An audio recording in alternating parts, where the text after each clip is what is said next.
All right, good morning or good afternoon, depending on where you are, to everyone joining us today. This is the first webinar of our HealthLinks webinar series of 2023, the connection between financial well-being and total worker health. And we're honored to have you participating with us today. I'm David Shapiro, Senior Manager of Programs and Partnerships for the Center for Health, Work, and Environment. On a day-to-day basis, I manage our HealthLinks program, which is a public health outreach program that champions health and safety at work.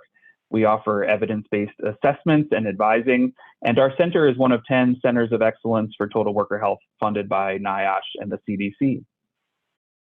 A few housekeeping items before we get started today. I should mention that I am a white male. I am wearing glasses today. I have brown hair and a brown beard. My hair is short and curly. I'm joining you from Aurora, Colorado, our office, which is snowy and cold today. And my Zoom background is a black screen with the HealthLinks logos in gray and white alternating.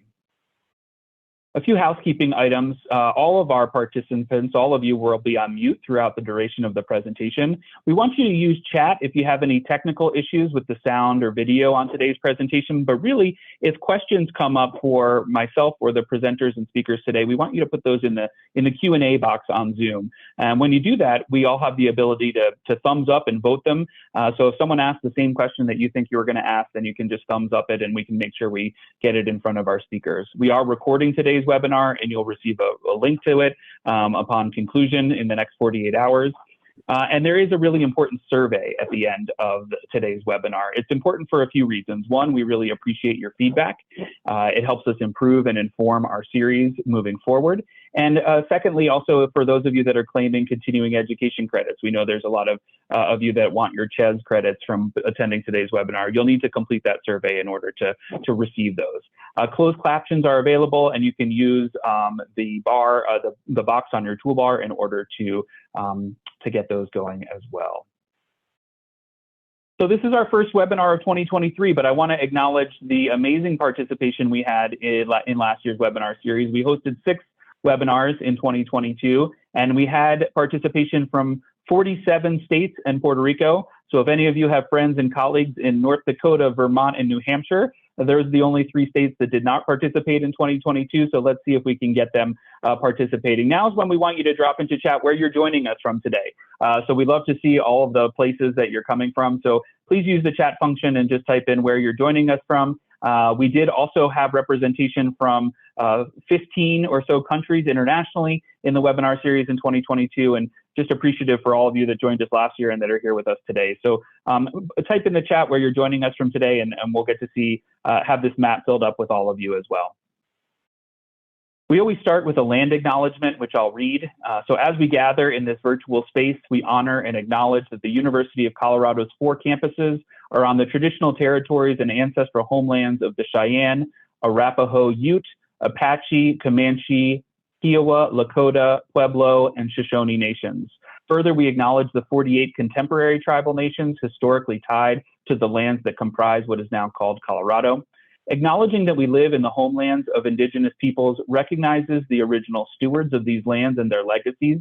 And with this land acknowledgement, we celebrate the many contributions of Native peoples to the fields of medicine, mathematics, government and military service, arts, literature, engineering, and more. We also recognize the sophisticated and intricate knowledge systems Indigenous people have developed in relationship to their lands. We recognize and affirm the ties these nations have to their traditional homelands and the many Indigenous people who thrive in this place alive and strong. We also acknowledge the painful history of ill treatment and forced removal that has had a profoundly negative impact on Native nations.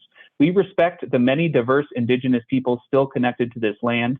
We honor them and thank the Indigenous ancestors of this place.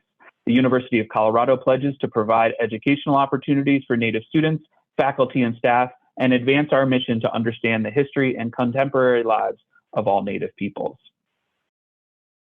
So today's agenda, we start with 2 keynote presentations today, a little bit different than our format in the past.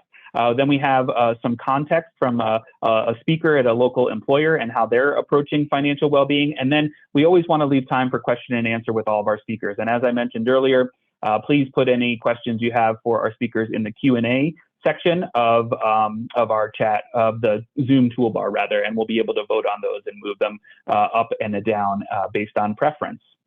With that, I want to introduce our first keynote speaker today, Kevin Crane. Just pardon me as I pull up Kevin's bio. Kevin serves as the Executive Business Lead for Research and Insights for the Bank of America's Retirement and Financial Life Benefits business. In this position, he leads a team of experienced professionals who create and deliver research focused on workforce aging, longevity, benefits, diversity and inclusion, employee financial wellness, and other workplace trends. The team shares their research through research pieces and national local market events for the bank's associates, advisors, bankers, individual investors, institutional clients, and employees. And during Kevin's 40-year tenure in the financial services industry, he has held several senior management roles with Putnam Investments, Fidelity Investments, and Bankers Trust Company. Kevin is the chair of the Age-Friendly New York City Commission. So thank you, Kevin, for joining us today. I'll be advancing your slides, so please let me know when you want me to move them. Great.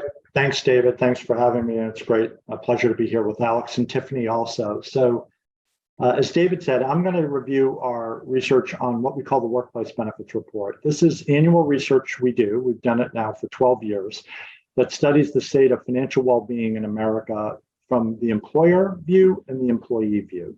So I'll cover both aspects of it and then summary findings of where we think this is headed in terms of the state of financial wellness. So David, we can go to the next page, and then we can move a page beyond that. That's our little disclosure. On this page, this is the summary of the key findings from this research, and I'll go from my left over to my right. On the left-hand side, employers have played an increasingly important role and have considered this of increasing importance about financial well-being of their employees. When we did this study over a decade ago and we started it, it was less than 20% of employers said that they felt that they were responsible for financial wellness of their employees. That number is now, as you see here, practically at 100%. That's great. If you go over one box, one of the reasons for that is financial wellness of employees, financial well-being of employees is important as employers consider their recruitment and retention strategies, particularly in the job market that we're in, which is rather constricted, and they need to be seen as an employer of choice, and the well-being of their employees is a very important component of that. In the middle, we see employees, unfortunately not surprising in the past year or two of what's gone on, do feel some level of stress around their immediate financial situation, which does also then affect them intermediate and long-term to their benefits and utilization of benefits. We do see, though, beyond that expanded newer benefits are attracting some interest, particularly things like health savings account. There's just a piece of legislation passed in Congress called Secure 2.0 Act, which will introduce emergency savings programs, also ways to get, for younger employees with student debt, get them to have retirement savings in the plan. So there are things going on to help employees with their financial stress and conditions. Retirement preparedness, as an outcome of some of the immediate financial considerations and concerns, which I'll go through, less than a majority of employees do feel retirement prepared. Some things that go into beyond benefits will be their views of Social Security and Medicare, and we'll talk about that. And then last, digital is a way for people to interact more and more, and they seem to like it and use it. So employers are jumping on that bandwagon in terms of using it as an efficient way to both communicate and draw action. We go to the next page. I'm going to start on the employee side. So this is always the early finding in our report that we report on. Go back one page, sorry. We ask employees what % of employees feel good or excellent about their financial well-being. Pre-pandemic, you see 55%, that was pre-pandemic in 2019, felt really good or excellent. 49% in the first year of COVID felt good or excellent. It jumped slightly to 52% in 2021. Now on the right-hand side, we undertook in the 2022 report to study this in two different time frames. 57% felt good or excellent at the beginning of 2022, before things like the world events were taking place, before inflation really took hold. Well, lo and behold, when we studied it mid-year in July of 2022, that went down to 44%, which was a 5-year low. And we'll get into some of the reasons why. So if you go to the next page, I'm going to shift back to the employer side for a minute. As I said earlier, 97% of employers feel responsible for employee financial wellness. That's a great starting point, and it's more than doubled in a decade.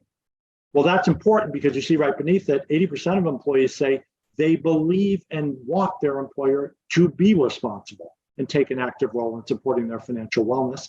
And then you see on the right-hand side, one of the reasons employers feel this way is there are tangible benefits to them to do this. Satisfaction of employees, loyalty of employees, engagement, obviously, hopefully retention of employees, and also the ability to attract employees to their firm. So there's a whole win-win in this about the responsibility of financial wellness.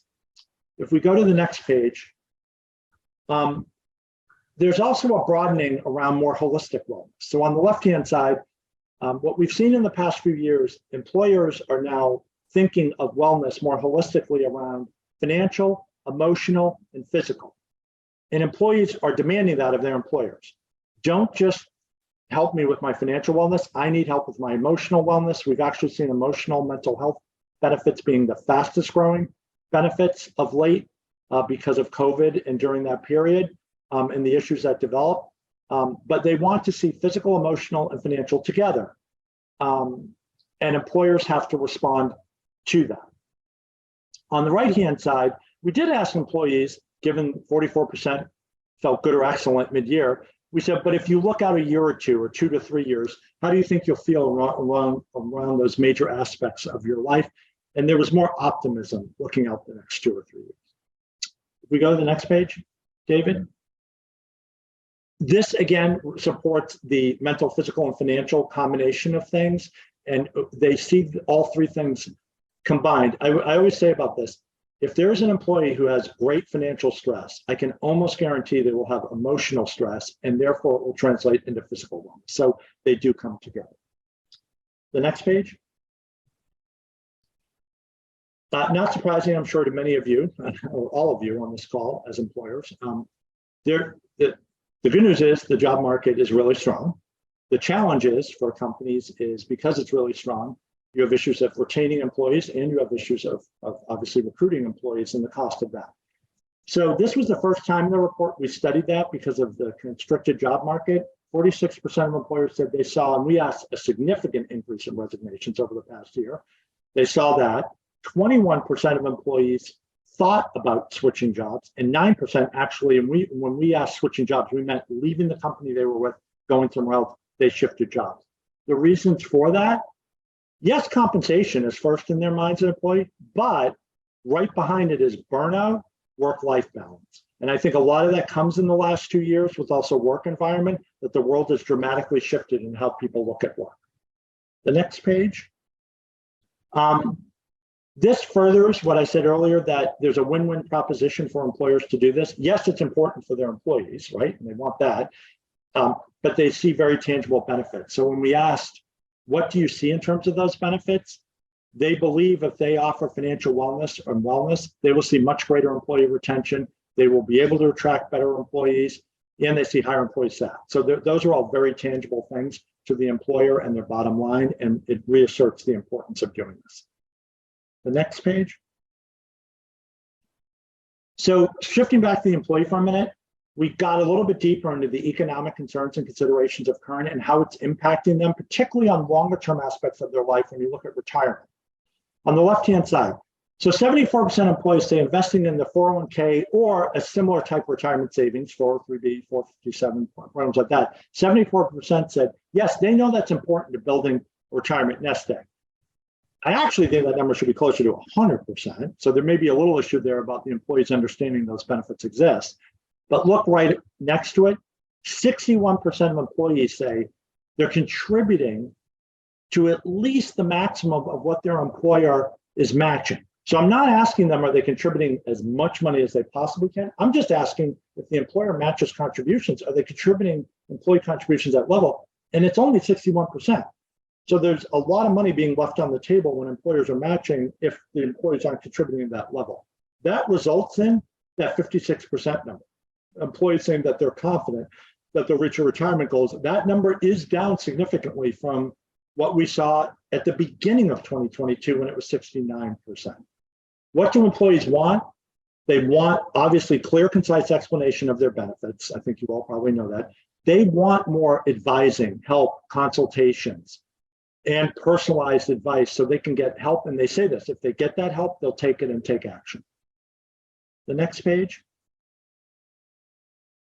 Expanded benefits also is important. I touched on HSAs, so I'm going to go a little bit further. HSAs are obviously incredibly fast growing.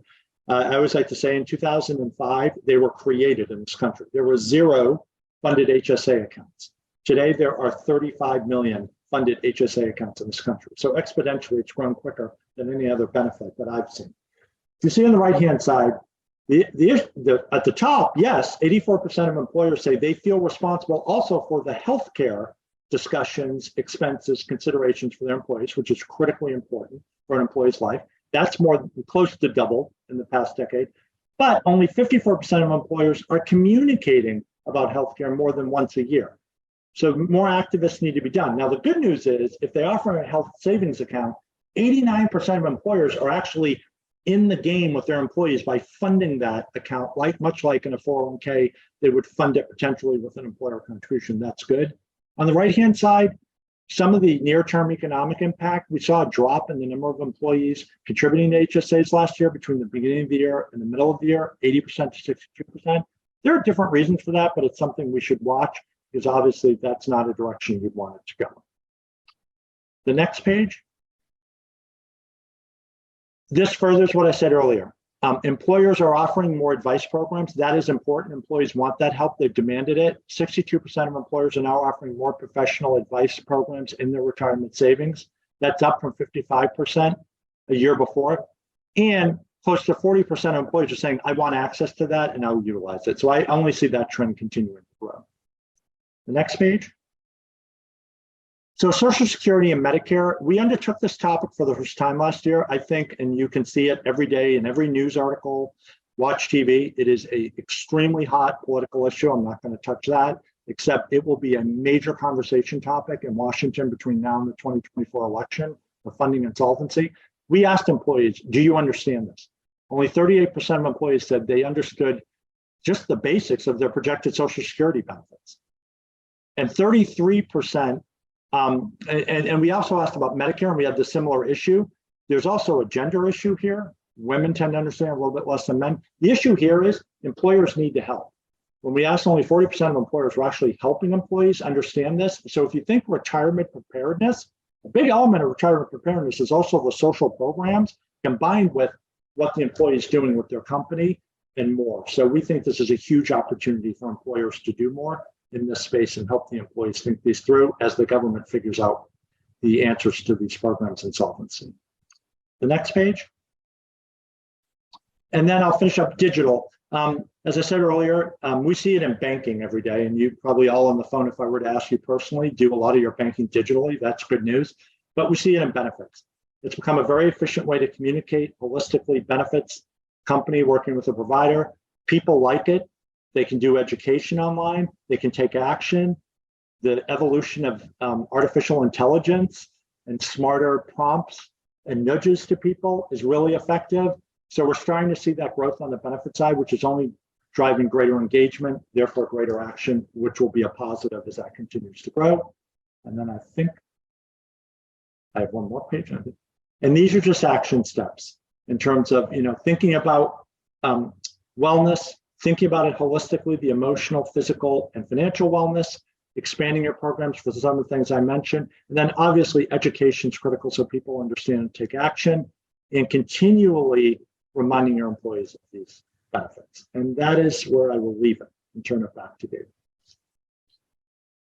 Thank you so much, Kevin. You all are such a great audience today. You're already putting questions in the Q&A, which is what we want you to do if there are specific questions for Kevin. And we will have some time towards the back end of the hour to pose these to our speakers if they're not able to get to them while other people are speaking. And so a couple things I just want to mention. We do have a poll that we want to launch before we introduce our next speaker. So thanks again, Kevin, for that terrific presentation on some of the data around financial well-being programs. So I'll ask my colleagues to launch this poll right now, which is, does your organization offer, do you believe, or do you feel like your organization offers a personalized financial well-being program as an employee benefit?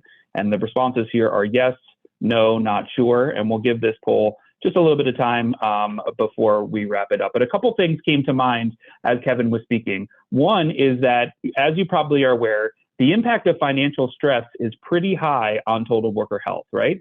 And so financial stress in an individual's lives can create mental health concerns. It can create physical health issues as well. And so we really want to connect the dots between financial well-being and overall total worker health.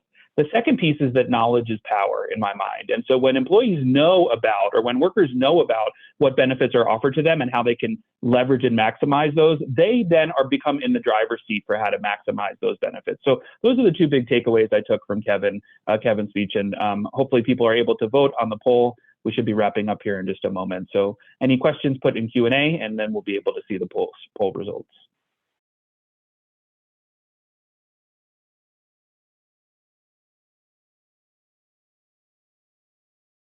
Terrific. So 37% of you indicated that you believe your workplace has a personalized financial well-being program. 35% said no. For those of you that indicated not sure, probably a good opportunity to go and do a little bit of research to see if it exists. So thank you for participating in the poll with us, everyone. Next, it's my honor to introduce our next speaker, Alex Lofton. Alex is a proud product of Bellevue Public Schools in his native state of Washington. He believes in the productive potential of design, compassion, and digital technology.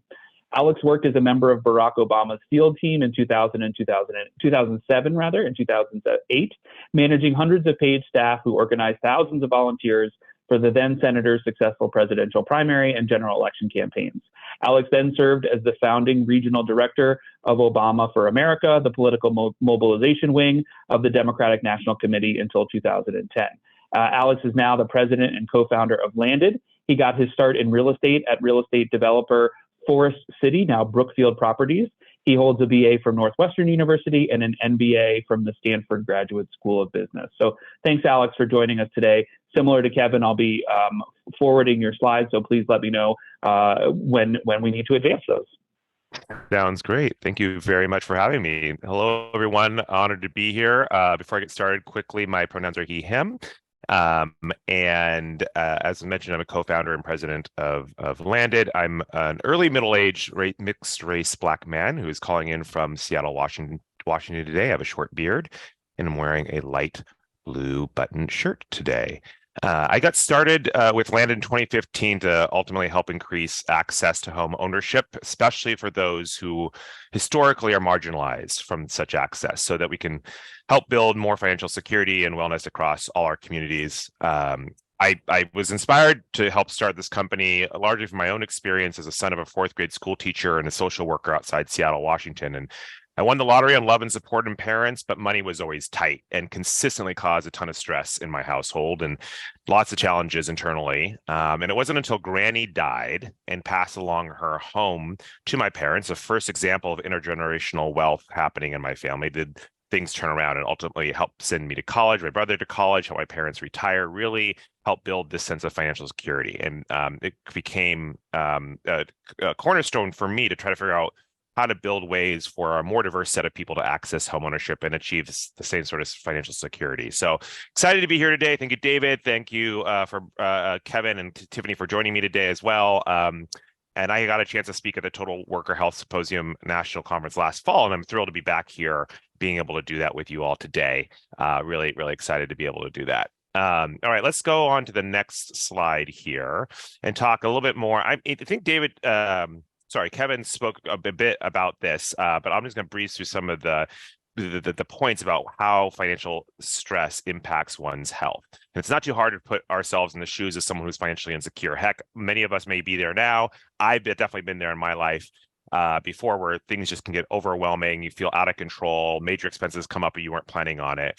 As a result, and nearly 3/4 of Americans say finances are their biggest source of stress, and that chronic financial fatigue can have serious negative impacts on their health.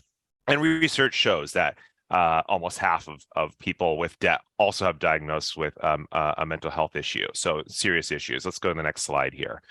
And so how might this impact your organization, these types of facts? Well, poor health has real impact not just on the individual worker, but also on one's employee, the employer themselves, and also coworkers. High levels of stress or mental health issues can lead to other health conditions that can impact one's ability to do their best work. In fact, individuals with high financial stress are twice as likely to report poor health overall. And recent research has also shown that workers with high financial stress are twice as likely to use sick time when they are not ill. So real cost to this. Let's go to the next slide. So what are some of the main sources of financial stress? When surveyed to identify what the main sources of such stress are, employees name factors that I'm sure everybody on this call can relate to. Things like college expenses, saving enough for retirement, unexpected expenses that you weren't planning for, credit cards, or other kind of debt that is looming. Those are all kind of at the top of the list. But the leading factor that I'm going to focus on today and for our time together is the cost of housing and the ability for one to pay mortgage or rent. So that's kind of a key piece we're going to look at today. Let's go to the next slide. Now, the ability to purchase a home, so we're thinking specifically on purchasing being a homeowner, is a long-standing, reliable path to wealth building, especially in this country. But for many of your employees, many of them may be first-generation home buyers who don't have access to what we call here at Landed the bank of mom and dad, quote unquote, to lean on, that example of intergenerational wealth. They may not have that, or they may feel that like the cost of to purchase a home in their area is just totally out of reach, even if they had some help to get there, especially if your offices or areas of work are in high cost of living locations. Or if your employees just are paid in a way that's below the area median income. Let's go to the next slide. The idea here, the idea of homeownership being out of reach is only exacerbated right now by the fact that the U.S. is experiencing a housing crisis. I know we've all read about this. Affordability is at its all-time low in this country. In fact, a recent Harvard study pointed out that it now takes 2 to 4 times longer to save for a down payment to buy a home than it would have been for that same person's parents. And as I mentioned, many less hopeful home buyers today have access to parental support. That bank of mom and dad is just not really in existence, especially for people of color. And if all of that wasn't daunting enough, there is also significant issues with our housing supply overall in the U.S., right? Especially in the most desirable cities, there just aren't enough. There's just not enough housing. Okay, let's go on to the next slide. Housing insecurity is a risk to public health. That I think might be something that a lot of people on this call think is an obvious, but not always obvious to everyone. So how does this relate to worker health or public health in general? Why is this topic overall relevant subject to this webinar? Well, housing insecurity in all forms can negatively impact human health. It exposes individuals and families to increased stress and mental, physical health problems. And high housing costs or a lack of affordable housing is another way of thinking about it, can force households to make really difficult decisions and sacrifices to pay rent, foregoing medicines, foregoing certain medical appointments, not being able to choose healthier food options. I mean, all these things can, having to move into with other family members and more crowded spaces. I mean, all these things can increase issues around health. Let's go to the next slide. Okay, we talked a lot about the problem. So what can we do? What are the options available to employers to address this issue? Let's go to the next slide. So employers have options here around doing home buying programs, employer-assisted home buying programs. What does that mean? You as an employer fund and make available to members of your organization ways in which they could access the ability to purchase a home. These can come in different forms. So one example of this type of program is you can provide financial or home buying coaching or counseling. We've seen quite a bit of that in our work. You can establish a grant program or a forgivable loan for people to put towards closing costs or towards the cost of a home. Some employers are even beginning to develop housing like apartments or condos, so building their own housing, specifically for employees to live closer and be closer to work. Finally, you can also run shared appreciation down payment programs that help employees reach 20% to purchase a home, which is kind of a magic number for being able to purchase a home for a variety of reasons I can go into.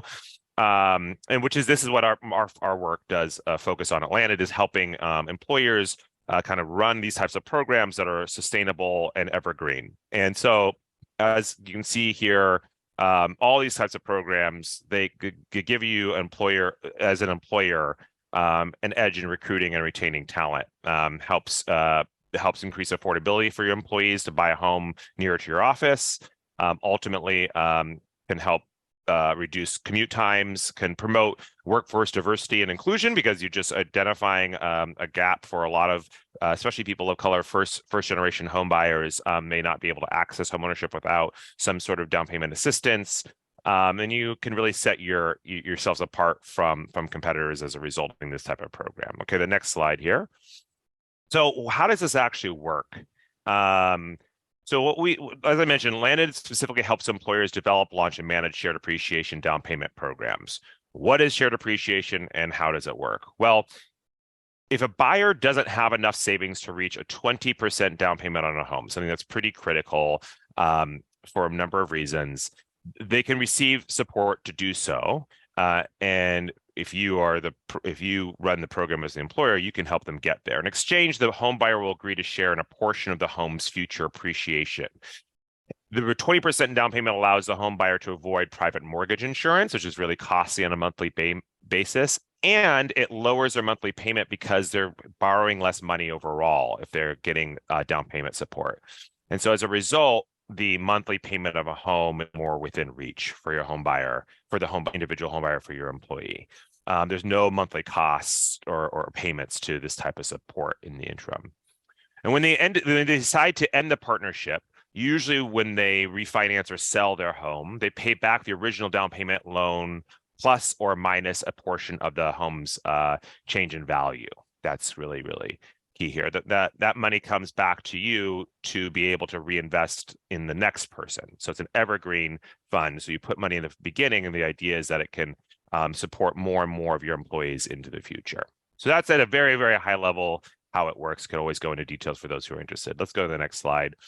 The thing that makes shared appreciation down payment programs kind of more impactful than some of the other employer-assisted home buying programs, as I mentioned earlier, is it solves two of the biggest barriers to home ownership at the same time. Number one, it's able to kind of make the monthly payment of a mortgage more affordable. That's a really key piece. And then number two, it's able to actually help increase the buying power of the individual. So it increases the size of a value of a home that one might be able to afford. I can share a little bit more. I can give an example of that in a second. And being able to put down 20% on a home reduces a lot of the burden of home ownership. So let me go to an example of what this actually looks like. I'm going to take the Denver, Colorado area. And let's say that in Denver, the key thing here to know is that 80% of area median income amount for a four-person household is just under $90,000. So if you look at kind of industry standards, debt to income ratio standards, et cetera, what a monthly affordable housing payment might look like for this household, it's around $2,600. So let's see what that person could afford if they only had a small grant or down payment assistance, like 3%, versus a 20% down payment. So the max home price for a low down payment loan would be $400,000. And when I did a search for a 3-bedroom home on the market right now in Denver for within this range, I got about 67 listings. Now, with a 20% down payment, that's possible through a shared appreciation program, a home buyer could afford almost $550,000. And so when I did that same search, I got more than 10 times the number of listings available in the price range. So that kind of illustrates that buying power point. You can clearly see that programs like this can create real opportunities for employees to build wealth and and kind of, be on their path to financial wellness. Okay, let's go to that next slide. And then real quick, staying in the Rocky Mountain region, I can share some real world results we've had with a similar program that we executed through our legacy work with the University of Colorado. They started to offer access to shared appreciation down payments with us in 2020, and since then we've helped about 90 folks purchase over 90 homes that are worth over $50 million. And what's even more exciting is over a third of those folks identify as BIPOC. And almost all those employees plan to stay with the university for at least 4 more years as a result of this program. So real results, real impact for employer and employees alike, helping build real wealth that can be passed through generations. Okay, let's go to the closing slide here. I just want the closing thoughts here. A lot of information. Number one, finances have real impact on physical and mental health. Number two, homeownership employers can kind of develop their own housing programs to help people buy homes. Home ownership as a result can make our communities healthier and stronger. And it can be a key way in which you as an employer can try to retain and recruit top talent. So that's what I got from you today. And I'm looking forward to questions. Thanks so much, Alex. Really appreciate that. We're going to launch another poll here for all of you to participate in. One quick question asking about the acronym BIPOC that you used, Alex. You want to explain that real quick? Yes, that's another term for people of color, Black, Indigenous people of color. Thank you so much. Great. So polling question will be launched soon. A couple key takeaways here I had from Alex's presentation while you all are filling this. The question is, do you feel like, or does your organization offer any type of housing assistance program? So that could include subsidized housing, down payment assistance, like Alex is mentioning, that Landed supports with microloans, on-site housing. So anything in the sort of vein of housing assistance. We're curious if you believe that your organization, your employer offers this. Yes, no, or not sure. A couple of takeaways for me from Alex's presentation as you're filling that out is we need to start considering housing as a financial well-being benefit and as an opportunity to really help with financial stress and creating generational wealth, especially for those that have historically not had the opportunity to participate in the housing market. So housing can really be an important component of your total worker health program, and even more specifically of your DE&I efforts at your organization, diversity, equity, and inclusion efforts. And the other takeaway I had from one of Alex's last slide, as we just close up the poll now, is that housing security is really equals good retention of employees. And so, that's another component that I want all of you to think about, is when employees feel like they are secure in their housing needs, they tend to stay with their company, especially if you all have supported them. So not surprisingly, less of you feel like your organization has a housing assistance program, right? So 9% of you are thinking yes, 75% no. So lots of opportunity to talk about this a little bit more broadly with your well-being teams and your health and safety managers, et cetera. And then 17% of you not sure. Once again, for those of you that are not sure, good opportunity to research your benefits program. So we always like to set these presentations up for a little bit of context about what's going on in the real world. Sometimes we do that with more speakers than others. Today, I'm pleased to introduce our third speaker, and we're going to get to Q&A. If you have specific Q&A questions for our speakers, please put them over in the Q&A box. So Tiffany Duval. Tiffany started her federal career with the Office of Natural Resources, or Honor, in 2007, and is currently an enforcement specialist in enforcement and litigation support. She has actively supported health, safety, and wellness at Honor for 13 years. In May of 2014, Honor's health and safety team was recognized by the Secretary of the Interior with the DOI Occupational Health and Safety Award. In 2018, Tiffany became a founding member of the Honor Wellness Team, and currently she serves as the Wellness Team Chair. She works to promote the 8 dimensions of wellness, financial well-being being one of those, and is passionate about employee wellness at Honor. She's a Colorado native and lives in Lakewood, Colorado. Tiffany enjoys traveling and spending her free time with her husband, her daughter, and their 2 dogs. So thank you, Tiffany, for joining us. And really, our hope today is for you to talk to us a little bit more practically about what the Office of Natural Resources of Revenue is doing to support financial well-being of employees. Thank you, David, and thank you, Alex and Kevin, as well. Great presentations. Can everybody hear me okay? I'm going to assume that's a yes. My name is Tiffany Duval, and my pronouns are she, her. I'm Caucasian and I have brown hair, and I'm wearing a blue and black sweater today.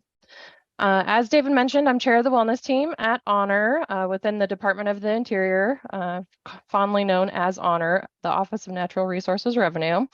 And it is important to note that I do not endorse any classes or products I will mention today.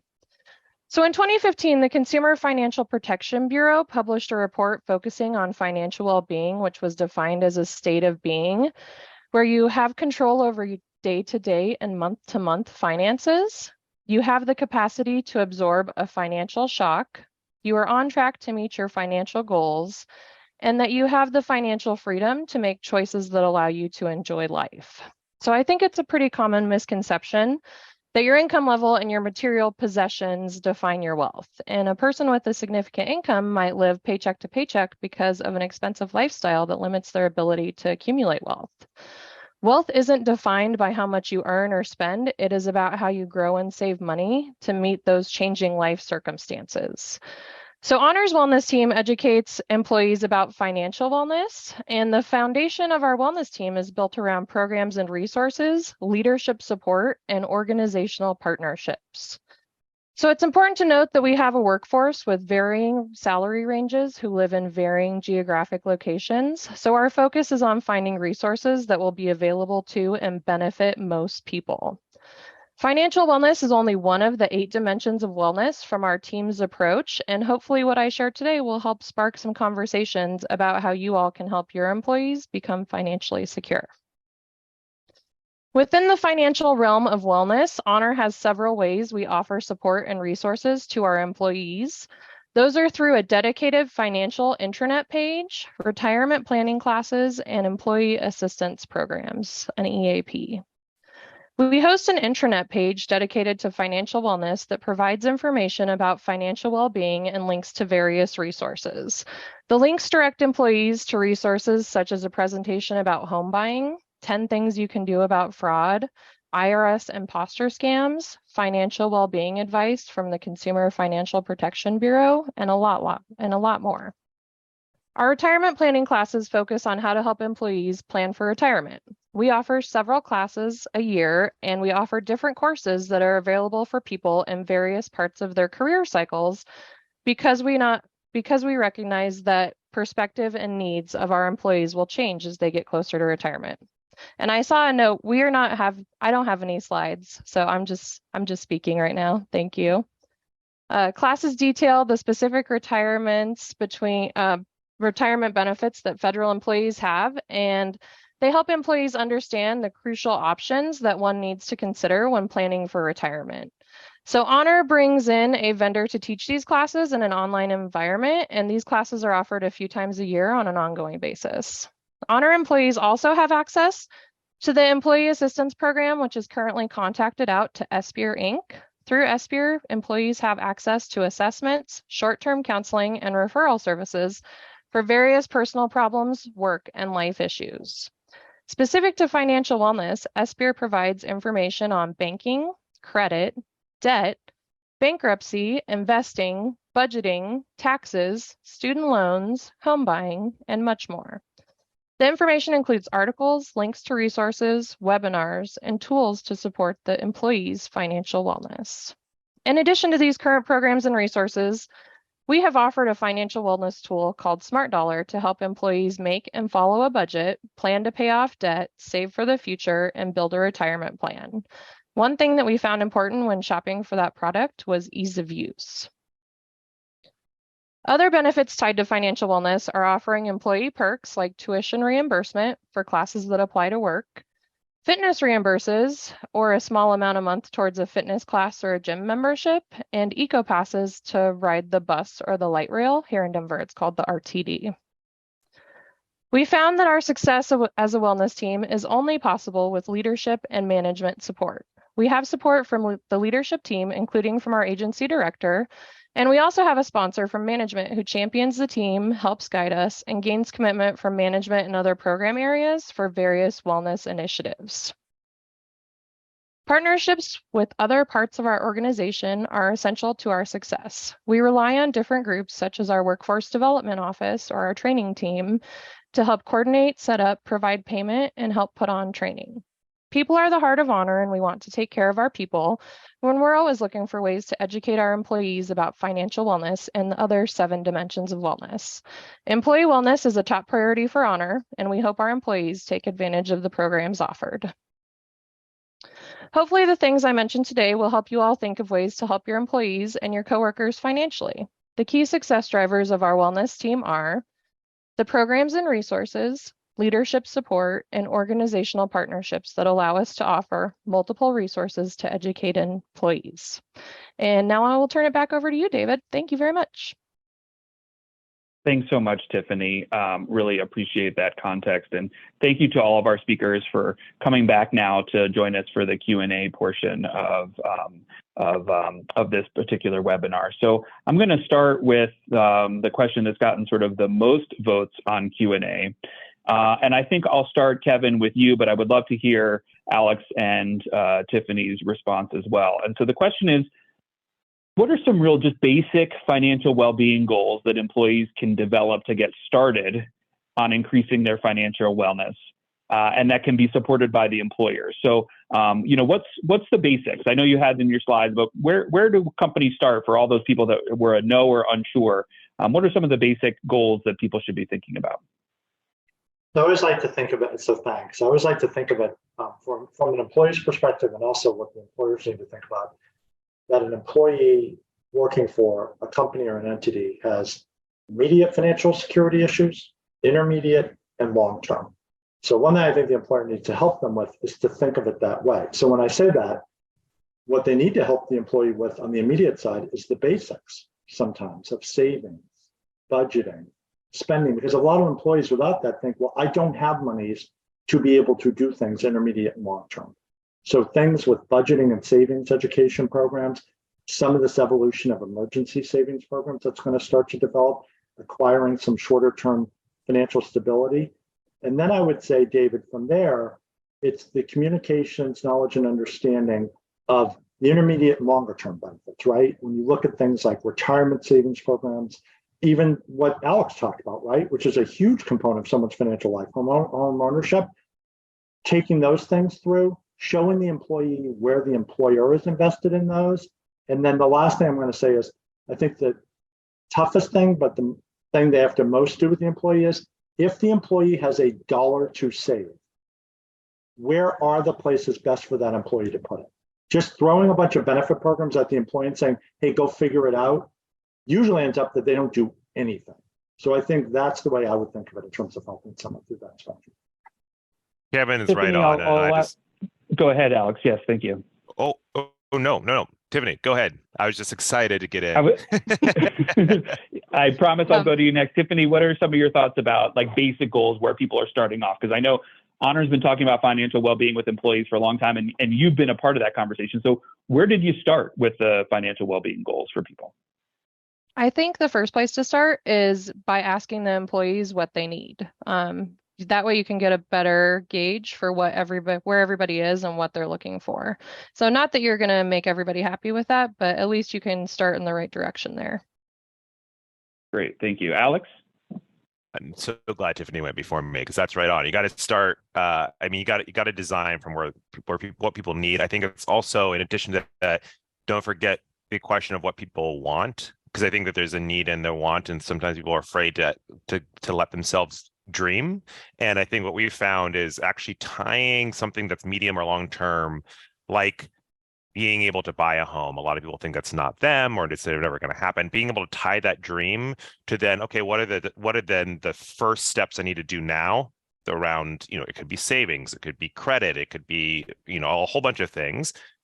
Tying what they need to do now to a goal means people will be more motivated to move and do the work that it takes to get to that goal. Oftentimes we're said, oh, you need to clean up your financial house, or do, financial wellness matters. And people are like, well, yeah, I know, but there's a billion other things I need to get to. That's just not a priority. I mean, I bet you everybody on this call does that, right? But it's as soon as you have a goal in mind that you actually say, okay, actually, I can do this, and I want to do this. So really using the future as a way to leverage the future to kind of take steps today. Great. Let's stick with you, Alex, on this next question that's received a fair amount of votes as well, which, I'm a little bit hesitant to bring up, but I just want to talk a little bit about the importance of income and salary and how pay equity and income impacts our ability to save. I think what I really appreciated about Kevin's response was thinking about short-term, intermediate, and long-term goals for individuals based on where they're currently at. That, to some degree, is agnostic of income, but I'm just curious, Alex, at Landed, are you all thinking about pay equity and income levels of employees? Is that something you're talking with companies about, or not necessarily? How does the income conversation connect? Yeah. Great question. I mean, nothing changes the fact that hardworking folks deserve to get paid more. I mean, that's our perspective. That's always a tight and difficult conversation when there's real budgets, right? And there's real constraints on employers. So that's a push-pull. It's always there. But we've always worked from the perspective that it takes a village to run an organization. That it's not just one role that makes an organization successful. So whether and it's an example of a public school district is where we started. We would talk about how it's not just the teacher. The teacher is absolutely critical, right? But it's also the facilities folks who could create this physical space and maintain a physical space for people to work in. It's administration and counseling. It's all these roles. And so being able to think about every single, if you really takes a village, you got to think about the totality of the income spectrum that you're talking about, and then build a tool that can actually help people achieve a similar outcome, even if they are in different places in the income spectrum. And so that's why we talked a lot to employers about housing supply, being very aware of, given what your range of employees are, what the range is of that your employees are paid, what's the range of homes that are available to them or not, therefore what kind of support are you going to need to provide. And so in areas that are more expensive, the less people are paid, the more support they're going to need. And how do you map that out so that you can get to that equitable outcome? So 100%, that's part of the conversation, but it doesn't change the fact that for a lot of employees, without people being paid adequately, they're not going to be ever talking about home ownership. But assuming there's some progress there, then thinking about what you can do with the money that you have is key. Thank you, Kevin. Did you have something you wanted to add? Yeah, I 100% agree with Alex. And I mean, even on the retirement savings side, we probably the biggest issue we study now is gender differences. Women, unfortunately, only have 2/3 of the retirement savings balance on average that men do. Women have unique challenges with career interruptions and things like that. They normally look to be the caregiver versus the male and whatever. So we're doing a ton of work around, well, how do companies better support to keep women in the workplace, help them with caregiving, right? Help promote more specifically for them with pay equity and other things to help them have more retirement preparedness. It is an enormous issue of which there's great disparity that still needs a lot of work to be equalized between the two genders. Thanks so much. Tiffany, do you have anything you want to add on income, or do you want me to move on to the next question? Thanks. So I really appreciate this question that came up. Our program, HealthLinks, works with a number of public administration or local municipalities. We work with a number of employers, small businesses, really of every size in every industry. And the essence of this question is, yeah, I think my employer already offers some form of financial well-being and retirement program, but is probably not meeting the needs of our team members and of our employees. And our leadership may say, this is enough. This is all we can do. So, I think, Kevin, I'll start with you. What are some tips for individuals that feel like they might be a little bit stuck at their current workplace? How can they advocate for an increase in benefits around this area? Or where would they even start if the response is generally, we're good, we're offering you this, but it may or may not be meeting your needs? What would be your recommendation there? So a couple of things, tangibly. One thing that with company, a lot of companies do employee satisfaction surveys, by the way. And I know employers I've worked with, when there's a very loud noise from an employee satisfaction survey that the benefits are not the way they should be, and there's specificity around that, the employers are there concerned about a retention risk, and they'll listen to that.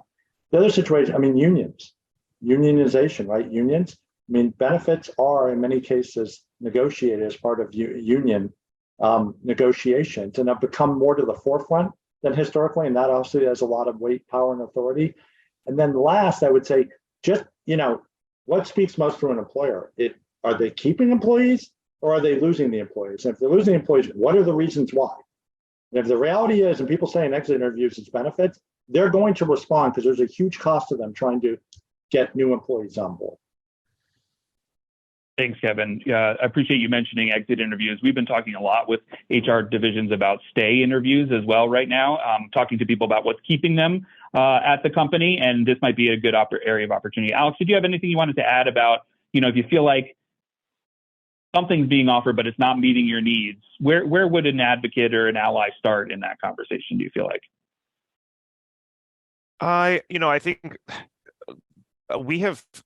when people can speak truthfully about an experience that they've had that they think is really valuable to themselves or someone that they know, I think it's a little bit of organizing, right? If you can come and credibly say, if you've had a great experience, or you know somebody in your family or a friend even that has had a great experience in the world of financial support, financial wellness, and can give an example, the type of thing that is, hey, this really changed X person's life. What if we did this for our employee base, and then went to, try to build a little bit of an internal championship around a personal experience, then that seems to advance the conversation. Because if everything is always in the abstract, we should be doing this thing, it seems like it would be really helpful. That just kind of gets put on the checklist. But if you can speak, hey, this really did, I went through this program, or somebody went through this program, it was a difference between them staying as a teacher or staying as a nurse or whatever it might be for forever, and bailing and going to another profession. That can really grab people. So it's storytelling, right? I think that is just, don't forget the power that you have as an individual to tell a story from your own experience and get others excited about this type of work. Thanks, Alex. I appreciate that. The tangible nature of specific things is really important. We're wrapping up the hour. Tiffany, did you have anything to add about, where you would recommend people start if they feel like they're getting something but not necessarily getting up? Do you have any brief comments you want to mention on that? Generally, I would just say to try to find some buy-in from somebody in leadership, because if you can find that, I think it'll really help get your program going. Terrific. Thank you so much. So important in any total worker health initiative. We've really appreciated everybody participating with us throughout the hour. Our second webinar of 2023 is an important topic on cannabis in the workplace, what both employers and employees need to know. That'll be on Thursday, April 20th at 11 a.m. Mountain Time. And so we hope you can join us for that second one as well. There is a survey, as we mentioned at the beginning of today's webinar, that's really important that you have the link to. So our hope is that as you leave this webinar, the survey automatically pops up and you're able to complete it. And yet we know that sometimes technology doesn't always work that way for everyone. And so we will also put a link to the survey in chat. Perhaps it's there already. If not, we'll be putting it there shortly. So make sure that you check on the link to the survey to complete the feedback, especially if you want those continuing education credits.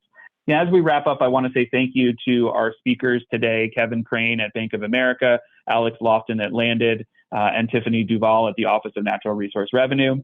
We will be sharing a recording of today's webinar, as well as the slide decks, the presentations from Kevin and Alex. HealthLinks is here to help you meet your financial well-being goals in the workplace. Somebody asked about surveys and assessments. We do have at least one employee needs and interest survey that could be used for that purpose of surveying your employees to find out what their needs are. So just thanks again, everyone, for participating today. Don't forget to fill out the survey, and we hope you can join us in a few months' time to talk about the impact of cannabis on the workplace.